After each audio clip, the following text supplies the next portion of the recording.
اللہ کے رسول صلی اللہ علیہ وسلم کی اس حدیث کو ہمیشہ ہمیں یاد رکھنا چاہیے۔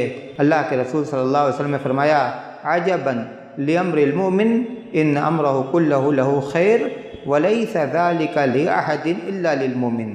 مومن پر تعجب ہے، اس کا ہر معاملہ، اس کا ہر کام اس کے حق میں اچھا ہے۔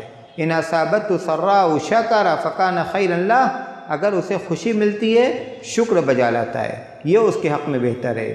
وَإِنْ أَصَابَتْهُ ضَرَّاء صَبَرَ فَكَانَ خَيْرًا لَهُ، تکلیف پہنچتی ہے صبر سے کام لیتا ہے، جزا فضا نہیں کرتا، کسی کو کوستا نہیں، کسی کو برا بھلا نہیں کہتا، زمانے کو نہیں کوستا، بلکہ اپنا معاملہ اللہ کے سپرد کر دیتا ہے، تقدیر پر ایمان رکھتا ہے۔ یہی تقدیر پر ایمان اس کو اطمینان دیتا ہے، یہی تقدیر پر ایمان اس کو اطمینان دیتا ہے، اس کے سکون کو، اس کے چین کو غارت نہیں کرتا، غارت نہیں کرتا۔ وَإِنْ أَصَابَتْهُ ضَرَّاء صَبَرَ، صبر سے کام لیتا ہے، فَكَانَ خَيْرًا لَهُ، تو یہ چیز بھی اس کے حق میں اچھی بن جاتی ہے، یہ چیز بھی اس کے حق میں اچھی بن جاتی ہے۔